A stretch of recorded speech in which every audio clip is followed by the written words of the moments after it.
The corner, the corner, the corner. Hey, welcome. Come on into Cousin Ed's Corner. This podcast is where you will find real, authentic conversation, organic conversation, like you're at home with your cousin. It's about life, it's about finance, it's about spirituality, it's about love, and everything in between. I'm your host, Cousin Ed. I'm excited to bring you along on this journey to explore life. Listen, let's sit back and enjoy a wide range of topics. I have some diverse guests coming on, a wide range of spectrum of thoughts. My goal is to create a space for all of us to connect, all of us to learn each other, and all of us to communicate. It's really not about me. It's about the community as a whole. Let's enjoy this. Let's sit back. Let's think about our past. Let's move into our future. It's about the corner, the corner, the corner. So no matter how you cut it or slice it, we're all here together. I'm just here to give you a piece of my heart, my mind, my soul, and my mentals. So sit back, relax, and enjoy another episode of Cousin Ed's Corner. The corner, the corner, the corner.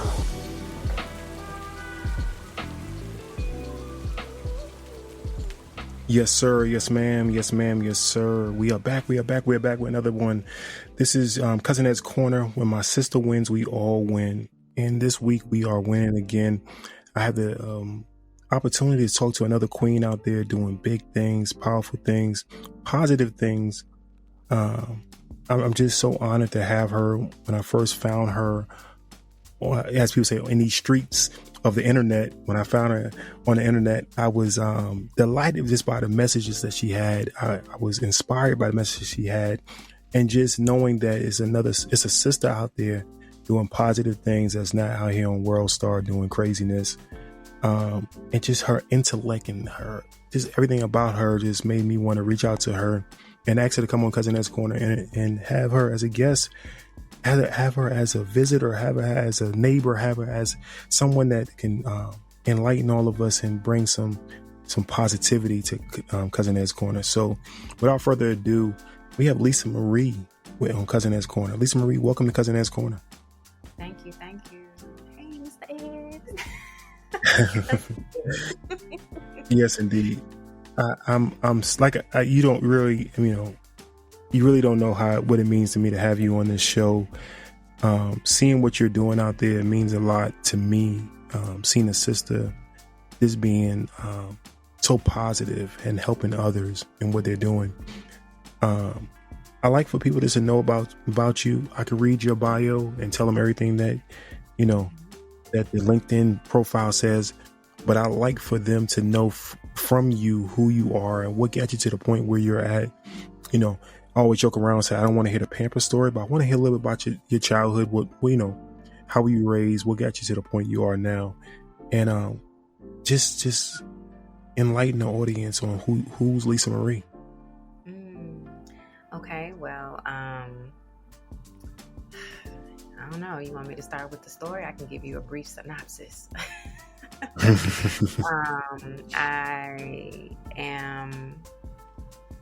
I'm an adopted person. Didn't find that out until I was about 7 or 8 from a cousin. That kind of flipped my whole world upside down. In Black families, we hold secrets. And so that was one of those secrets I held for a long time. And then my father passed away at 10. And then shortly after, my mother went through a long grieving process where that was the introduction of what I saw as, people not grieving as crying, but grieving in anger. That was the introduction for me. And then moving into her explanation, as far as adoption, which didn't really suffice, Later throughout the years, 2016, I met my siblings. And so with the turn, and then 2020, I lost my mom. So with the turn of events that have happened in my life, it has opened up so many places of resentment, anger. Life gives so many surprises. You kind of have to deal with life the way it throws, itself at you. And you can either continue, on the path of anger and, feeling like you're the victim, or you can heal. And so I chose to heal. Currently, I have 3 sons. I'm married. I am currently in my master's program for clinical mental health. And my journey is the reason why I decided to go back to school and tackle this for real. But more so, and I know you can't say it in a public way, but more so for our people. We can't be selective about the people that we serve in a sense, but even through this walk now, going into this, I started really cycling into this in December. It's crazy how this is kind of catapulted in such a short time, but just for people connecting, social media has its negatives, but it also has its positives. And being connected to women and men who have experienced so much, and being able to feed into them and pour into them, and also them just helping me along the way as well. That is a lot. And that, you talk about networks out there that maybe, people connect with, but there's some people who suffer in silence, who don't know that there's networks out there of people that possibly went through the same things that you've went through, of what they go through on a daily basis. And we need people to connect with sometimes, and many times we need people to connect with and not be alone, because the person next to you may not understand what you've been through and may not have experienced what you've been through. So definitely it's a positive thing. And I think one thing we in our community, you went to the pastor and you kept it in your house. So that's 2 places you kept it, and you didn't go outside. You didn't go outside your house and talk to anybody else. You didn't even talk to you may not even talk to your grandmother. Your stuff may be going in your own house. Your grandmother may not even know. So now in today's society, I think it's big, because we are now going into, life coaches. More people are, they may not want the stigma of having a clinical doctor or a psychologist. They have a life coach that's helping them work through things that they possibly had no other out to work through before. So my hat's off to you for even first going out seeking help, or seeking some counsel, or seeking someone just to listen, but then turning around and giving the passion of wanting to help others. So thank you.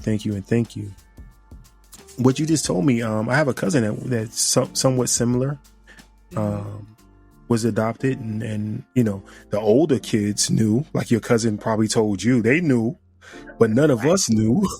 Right. And so it's weird, but we still loved him and he loved us, and it's just a whole different dynamic. So I'm happy you were able to meet your siblings.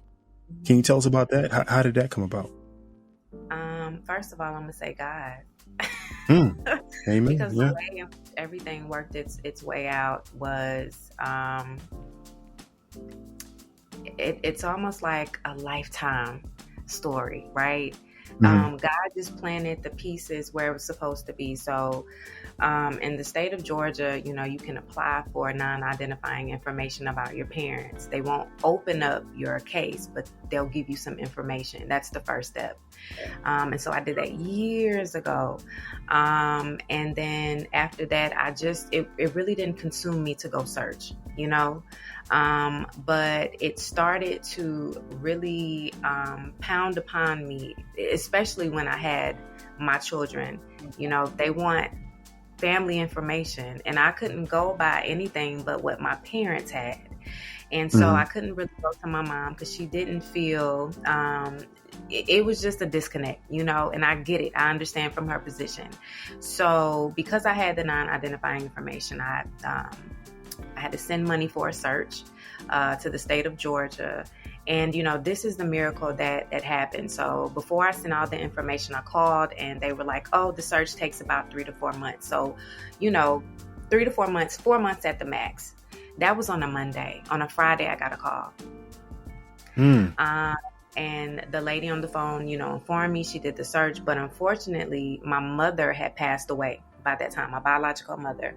So she said, I can't give you any additional information, but I can give you, her maiden name, and maybe, with the access of Google, you can put some information in and you can find her obituary, which would lead you to, the possibility. I already knew that I had a brother who was 2 years older than me, by my mother telling me. So in my mind, I just thought I had a brother. I used the information, went to Google, nothing popped up. And I said, most people are on Facebook, it's a digital age. So I went in, put up my mother's maiden name in the area in which I knew I was born. There was people who popped up. And then I saw someone who had my mother's maiden last name, and he was talking about him losing his grandmother. And so I'm going through the page and I'm looking at family members and I'm like, ooh, I don't know. This is a guess, but they look like, I'm like looking. And so under his post, a lady, she said, hey, I'm trying to get in contact with your mother. And so I'll leave my number. Now, this is in the comment section.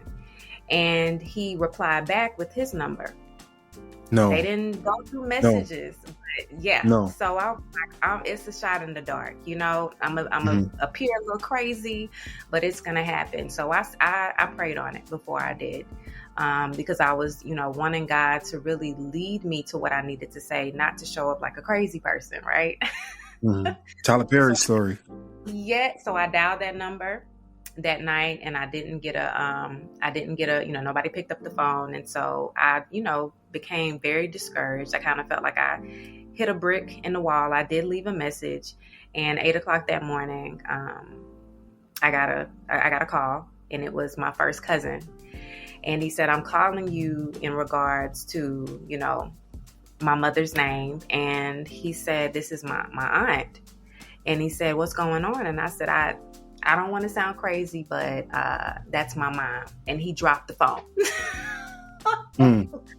He dropped the phone and he said, my mom's here. And so she got on the phone and she said, I want to ask you something. When were you born? And so I told her my birthday, September 9th. And she said, oh my God.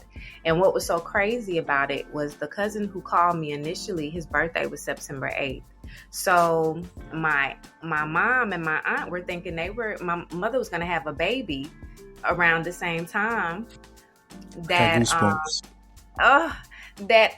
we were going to, celebrate birthdays. But the way in which everything turned was that my mother had already decided she was going to put me up for adoption. She told my aunt, which was her sister, that she had a stillborn child to take away the expectation of a baby coming home. And so my aunt, while she's crying, she said, I want to tell you something. She said, you have 7 other brothers and sisters. Your mother had, your mother had 9 kids. She said, you are the second. You're the only one that she put up for adoption. And she said, a year ago, your sister called me and asked about a sister that they had. And she said, I told them no. My sister had a stillborn. And she said, no. She said her dad, which was my biological mother, husband at the time, when they were married, he got drunk one night and said, y'all have a sister. You need to go find her. Wow. No. Yeah. So they thought he was talking out of his head, and he kept saying it. Y'all have a sister out there. You need to go find her. She's in Georgia. Now, my family is in Connecticut. And so she began to, call my aunt, and my aunt was like, no, there is no other child. So while we're talking on the phone, she said, I am texting all of your siblings right now. And we probably was on the phone for 10 minutes and I just got a fluctuation of calls from Connecticut. And so we connected, right then and there. But it's one of those things where it's like, it's a once in a lifetime type of occurrence. God orchestrated everything to happen when it was supposed to happen. And I am so grateful for it, because I don't think, I always say that adoption is definitely a gift. I won't take that away from anything, but here's the way I describe it and the means in which was apparent for me. Adoption is like, a big old puzzle piece with a missing piece. And you get to stick a piece in there. And, when you stand back, it looks cohesive. It looks like a beautiful puzzle. But when you come close to it, you realize that that puzzle piece is out of line. And the crazy thing about that is, before I even found out, or before that cousin even told me, I always had questions. It was just something in me that just didn't connect. But that is my story, and it is beautiful. It just, like I said, it's great how God just orchestrated everything. I don't think it would have happened years ago when I initially did, the information and search, because everything was aligned based on what I needed to have then. So yeah. Well, you definitely need to go ahead and put that on paper and put that into a movie or something, because it is amazing. I sat here and I was trying to show you through the screen. I had honest goosebumps, because it's amazing how God works. I mean, and only God can make things happen like that, and it's just amazing. And so, what's the relationship now with your siblings? Like I mentioned before, I had an older brother. He was 2 years older than me. And Cousin Ed, when I say we had it's almost like we were mirrored, but we were just different sex, right? And we talked every day, every single day for 2 years. And then he called me one day and I heard beeping in the background. And I said, Ken, where are you? And he said, I'm at the hospital. And I said, what's going on? And he said, they found a spot on my lung. And so, in all positivity, I was like, they're going to do some tests. I'm sure they caught it early. And 1 week later, he died. My brother was already in stage 4 cancer. And that was 3 months after I had lost my mom. So that happened in July, and I lost my brother 2 months. I lost my brother the end of September. So for me, it was like the turn of events, because it was a double whammy. And he was the one who kept in contact. And I'll go back, because for me, this was so important in our relationship. He, when we had our initial conversation, he said, I remember our mom being pregnant because I would rub her stomach. And he said, years later, when I was about 7 or 8, I asked my mom what happened to the baby. And he said she started crying. And he said, it's amazing when, you can just think back and remember. He said, I would tell all of my other siblings our mother was pregnant, and they didn't believe him. But then again, they weren't born. So they even thought he was out of his mind, but he recalled that. And so that connection, knowing that I had a brother out there, and he knew he had, a sister. Yeah.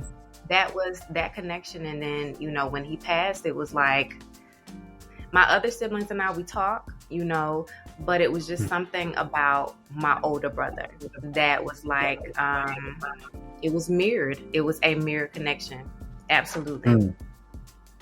Now, you threw out Georgia, and I didn't hear any accent. So then when you said Connecticut, I heard it. I was like, okay, she's from up north. I can hear it. Where? So all of them are still in the Connecticut. I mean, not all of them, but they're all in the Connecticut area. What brought you down to the Georgia area? Actually, so my mother was back and forth from Georgia to Connecticut. Her husband that she met, his parents were living in Georgia, but they were from Connecticut. So that's the connection. And then about 2 years ago, two of my brothers moved to Atlanta because they wanted to be closer to me. So that's amazing. That's a blessing. Yeah. Absolutely. Yeah, you definitely need to put that into some kind of writing or some kind of motion picture or something. Just document it for yourself. Part of this journey for me with podcasting is documenting life in general. So if anything was to ever happen, or anything, anytime I've recorded my parents and recorded my son, and just recording people that, before they used to have the millimeter cameras and try to, have that, but now we can have video and audio. So definitely put that. I mean, it's recorded now, so it's documented, but definitely I would say get it out to somebody else, because it's an amazing story and you're an amazing person. Moving forward, I honestly haven't had anybody tell a story like that, so I don't even know where to go from there. But moving forward, so you find out about your parents, you find out about your mom. She's already passed. You find your siblings. You're in Georgia. You already have a family already? Yes. So you already have a family. You have to now. So you already told your kids and your husband, everybody, that you are adopted. This is what the journey you're on. My husband knew. He knew, I was, but it was definitely an introduction to my kids, because I didn't tell them. So they were excited to have aunts and uncles. Now, did you have any other family with your adopted family? Any brothers or sisters, anything? My brother, which is, my parents' miracle child. I didn't find this out until later, which was one of the discussions me and my mother had, which kind of, when I found my siblings, I did tell my mother, and that was really the decline of our relationship, because I always knew that was something that she was afraid of, but I wanted to let her in on it, hoping that she would be accepting of it. And we were all on social media, and so I just felt it was best to tell her, to inform her, instead of her finding out through a social media post that maybe they would tag me in. But, through a discussion with my mother's anger, I found out that, she had suffered 8 miscarriages. And so this is the type of stuff that you don't know until you get angry, and it was my mother's way of she was hurt, but she was venting. And so my brother was like the oops, because they didn't see it coming, so that was definitely like he was essentially the miracle child. But through that is when I learned so much about my mother. And, we all know in our families, we know people's personalities. It wasn't different from what I found out in our disagreement. But my mother was one to, if she didn't see it, it ain't happened. It ain't happened. And so that's kind of how it was. And, even with the miscarriages, it's like, now I understand, I understand why it was that my mother, in a sort, and especially after my father died, her separation away from people, I think it was the fear that she was going to lose another person. But me being young and not understanding, I didn't know. And so I had to sit with the understanding, even as a parent, like we take in so much. Just sitting in, the capacity of being adults, right? And we look at our children, no matter how old they are, as still children. Even with their maturity, they're still mature enough to understand. So that was one of the things I wish that my mother would have disclosed to me, so that there was a better understanding as to why it was that she was disengaged as a mother many times, and not being able to, after my father died, she was just absent, just emotionally absent. Well, we don't know how people are suffering in silence. And as we get older, we can see it from the outside now. But there's so many people out here suffering that we don't know what they're going through. And we just have to, as adults now, we can be more compassionate to them. We can be more understanding. We can be more patient. And it goes back to love in general, is being patient, being kind, being generous, all those things to people that, who we do love and who we do care about. And they may hurt us. They may hurt us in many ways, but we just got to stay prayerful. So this is about you. I'm just, that story alone, like I said, I had never had a story like that. So, what got you to the point where you are now? So you got 3 boys. You are engaging with your newfound family. You have a husband. I see you went back for your clinical mental health. What were you doing before that? So I've been a photographer for 13 years, super dope. Yeah. Yep. And I would say, the shift in my life was definitely losing my mother and my brother. That it rocked me to the core. I've always been, how they say, you always have strong people, right? The ones that people can depend on, that don't look like they're breaking. And that was definitely my breaking point.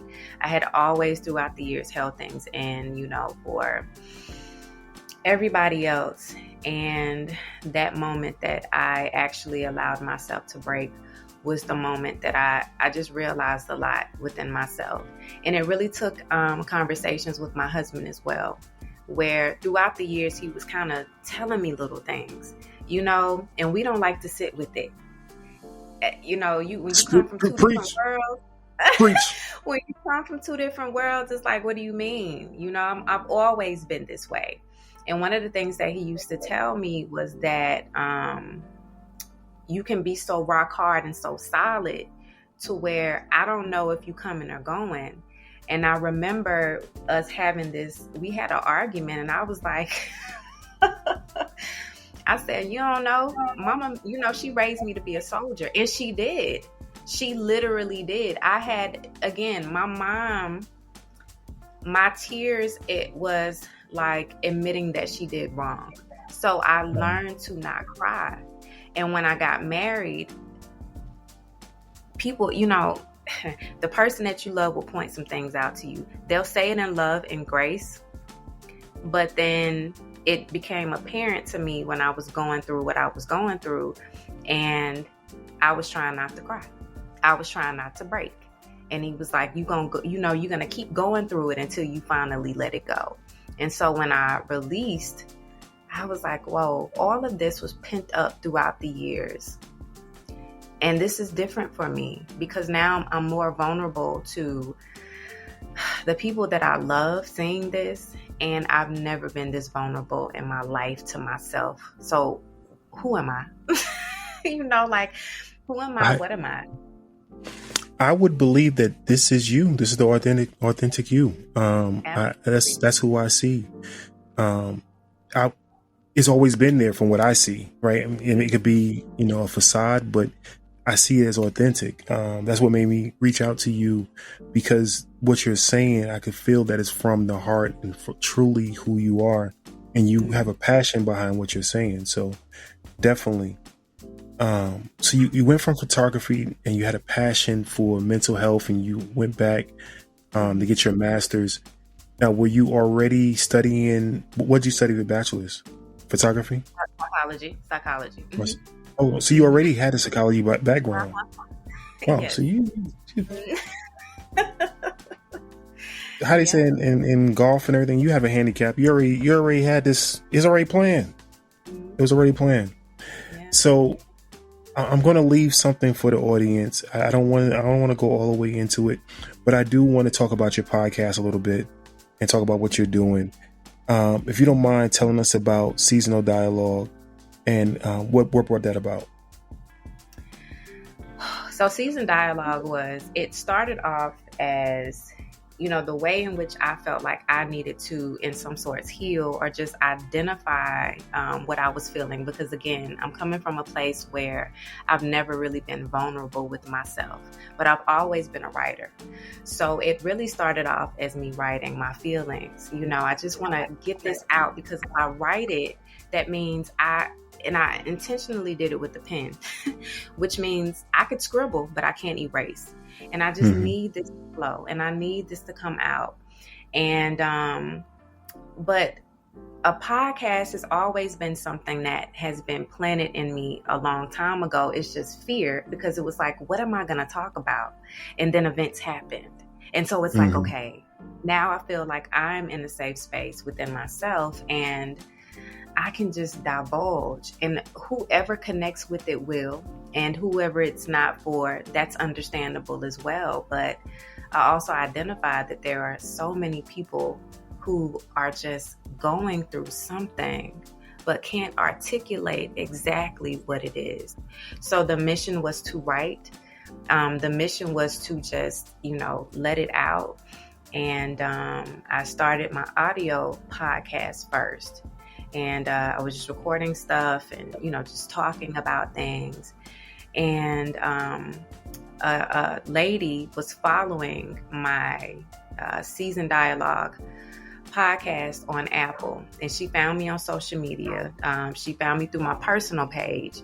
And she said, I see that you're putting your videos of motivation on your personal page, but I think you should create a different page for your podcast and put those videos there. And she said, because I just feel like it would reach so many people. This was in December. Matter of fact, this was the end of December when she said this to me. And she is when I say a woman of God, like truly a woman of God, like who comes in your inbox and just tells you what to do, and we would have conversations, and I knew that she was listening to the podcast because she would take snippets of what I would say and share it back to me. And so I took her advice. I began to put my videos on there, and I don't know, it's like a miracle just happened. People just started to identify with it. And I don't know, it's just crazy how things work like that, how God will send messages through other people, and so she definitely helped to order those steps. And for me it was again, letting some things go, but also the acknowledgement that after the storm, there is celebration and there is happy times, and also just correlating with life that, we can be positive, and you're going to have those moments where you feel down. But if you are at that place, let's do this. Let's write this down. You know what I'm saying? Like, let's get to a place where we heal. If you don't know how to heal, then I'll give you a snippet of what helped me, because I only know from my position and what I'm feeling and what I was going through, what was helping me. So it was really purely just divulging, and yeah, that's it. Well, it's God. It's truly God. I've always said I've been podcasting for over 10 years now. Wow. I was on another show with Mr. Moody. We had Mr. Moody's Neighborhood, and I stopped podcasting for some time. And someone heard, just similar to what you said, someone heard some of my old content and said you need to go back doing it. Yes. So that's what brought Cousin Ed's Corner back out from Mr. Moody's Neighborhood. And it was God only that sent that person to tell me to do it. So I definitely understand where you're coming from, and it's divine, and somebody puts it in your ear, put it in your heart, and put it, tells you what you need to do. So, and you fell in order with it. So that's what's going to making it what it is. So you didn't deny it, and you fell in order with it. So definitely keep doing what you're doing. I am super, super proud of you. I don't know you, but I'm super, super proud of you. I follow you. I, it resonates with me, even though it may not be the same things, but just hearing you speak resonates with me. I want to share it with everybody. I always, hit the share button and share with everybody. So, because you never know who it may touch. One thing I always say that this is my therapy, and I'm glad, some people may come along with it. So it's my time for the couch, and it just, it may resonate with somebody. So the same thing with what you're doing. It may resonate with somebody. Somebody may need to hear it. You never know what somebody's going through. So I definitely appreciate you. I normally say this: you have keys to the crib. You can come down anytime. The brown is under the cabinet. The white is above, next to the red cups. So you can come down anytime to Cousin Ed's Corner. The keys under the mat. Just ring the bell before you come, because I just want to make sure I'm decent. Outside of that, do you have anything for Cousin Ed's Corner? Anything for the neighborhood? Anything for any of the listeners that you may want to leave them with? Well,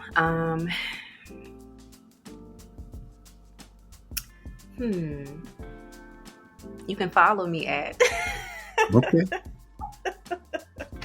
No, I mean, nothing on the spot. I mean, what I probably will do is play one of your messages on the show. I'll find one and play it on the show.